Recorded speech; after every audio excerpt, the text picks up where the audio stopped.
발톱 깎기를 하기 쉬운 품종들은 발톱이 흰색인 친구들입니다. 하지만 갈색이나 검은색 모지를 갖고 있는 친구들은 발톱이 보통 검정색이다 보니까 집에서 발톱을 깎을 때 어려움이 있습니다. 우리 친구는 지금 순하고 저한테 훈련이 잘 되는 친구인데 발을 만지는 거 우리 아이들 너무 싫어해요. 깎을 때 통증이 좀 있을 수 있습니다. 딱 단호하게 빨리 한 방에 끝나는 걸로 생각하시고 하시면 좋을 것 같고요. 어떻게 하다 보면은 다칠 수가 있으니 잘 훈련하신 다음에 진행하시면 좋을 것 같아요. 딱 발톱을 잘랐는데 피가 났다 그러면은 위에 있는 뿌리 있죠? 이 살, 여기를 꼭 잡아주셔야 되세요. 여기서부터 혈관이 이어지는 거라서 휴지로 감싸고 한 1, 2분 정도 기다려 주셔야 되세요. 그 다음에 피가 멈추지 않는 다음 병원으로 오셔야 됩니다. 많이들 질문하시는 게 검정, 갈색 발톱을 어떻게 하나요? 발톱이 자라면서 혈관이 같이 자라는데 이 검정색 발톱은 도대체 혈관의 위치가 어딘지 몰라요. 이 발톱 깎기로 조금씩 1mm, 1mm, 1mm 여러 번 잘라서 그 위치를 좀 파악하는 편입니다. 근데 이게 너무 무서우시면 미용실에서 관리해 주시거나 동물병원에서 관리해 주시면 더 좋을 것 같아요. 또 하나, 강아지들은 한 달이 되면 발바닥 털이 많이 자라요. 보통 한 달 정도 되면 패드에 털이 감싸는 모습이 보이는데 패드가 점점 털에 가려진다면 미끄러지고 관절에 무리가 올 수 있으니 발톱과 함께 발털 관리도 해주시면 좋을 것 같습니다.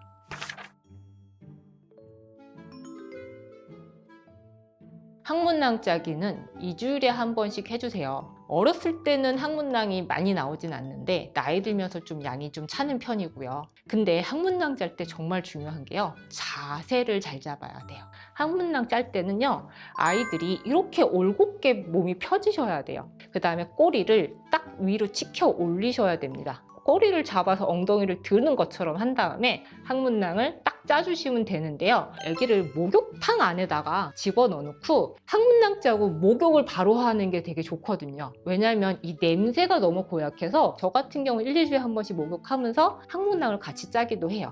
그래서 한번 보여드리면, 자, 훈련견 자, 여기에 보통은 이제 우리 아이를 딱 이렇게 두고 같이 쭈그려 앉는 경우가 많죠. 그래서 이렇게 바닥에서 하면은요, 이 허리가 딱 펴져야지 항문낭이 나와요. 항문낭이 이렇게 안으로 들어가 있다가 제가 꼬리를 이렇게 들이면 같이 이렇게 튀어나와요.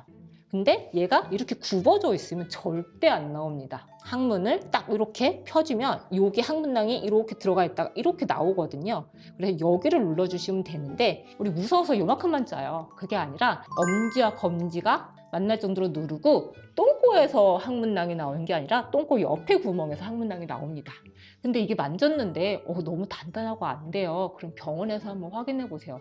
항문낭이 너무 오래되면 단단해서 짰을 때 피가 나는 경우가 있어서 말랑하지 않으면 꼭 병원을 내원해 주시면 됩니다.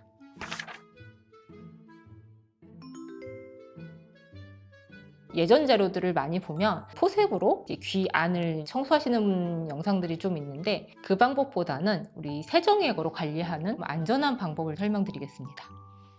해부학을 공부해 볼게요. 사람 귀랑 다르게 강아지 귀는 이렇게 생각보다 길어요. 여기가 고막인데 사람 귀는 거의 여기 있다고 보시면 되는데 강아지는 니은자로 돼 있고요. 귀지가 여기서부터 쌓여서 올라오기 시작하고요. 벽에 붙어 있어요. 그래서 귀 이도를 청소를 해야 되는데 우리 긴 물병을 닦는다고 생각하실 때 더러우면 물을 넣고 흔들어서 버리는 방법을 사용하시잖아요. 그 방법이라고 생각하시면 되세요. 저는 어떻게 할 거냐, 여기다가 세정액을 여기 찰랑찰랑 할 때까지 부을 거예요. 그런 다음에 이 귀뿌리를 마사지를 해줍니다.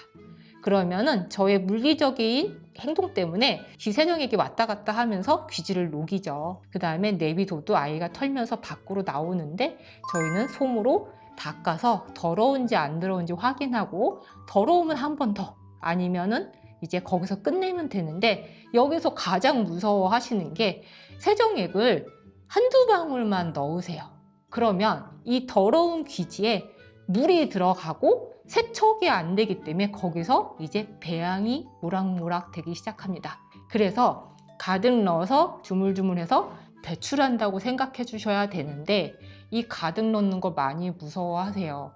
괜찮은 거 설명드리면서 방법 알려드릴게요. 보통은 바닥에 앉으셔서 내 튼튼한 허벅지를 사용하시면 좋을 것 같고요. 허벅지로 아이를 좀 잡아주세요. 그리고 보시면은 귀를 이렇게 들어주시는데 이렇게 귓구멍을 찾아주시고요. 이렇게 생겼습니다. 보이시나요? 여기서부터 여기까지가 여기라고 보시면 되시고요. 이 안에는 만져지지가 않아요. 저희가 볼 수가 없어요. 이거는 진짜 거미경으로 확인해서 봐야 되는 부분이라서 우리가 만질 수 있는 이 부분이라고 생각하시면 되고, 이렇게 생겼다라고 보시면 되고요. 이 부분을 딱 하고 좀 이렇게 치켜 올려주셔야 되세요. 귀 세정액을 이렇게 더 많이 넣으셔도 되세요. 딱 잡고 여기를 위로 올리고 쭈물쭈물쭈물쭈물쭈물 해서 안에 더러운 귀지가 귀 세정액에 녹을 정도로 쭈물쭈물쭈물 해주시고요. 내비두면 귀가 이렇게 털어요. 근데 시커멓게 나오거나 노랗게 나오면 한 번 더 해주시고요. 반복된다 하면은 병원에 가서 이제 진료를 받으시면 좋을 것 같고요. 또 하나, 귀를 같이 대칭으로 보시잖아요. 얘는 좀 아파하고 뚱뚱하고 빨갛고 얘는 괜찮아. 그럼 그쪽 안 좋아 보이는 그 부분은 아픈 귀일 수 있으니까 꼭 진료를 받으시면 좋을 것 같습니다.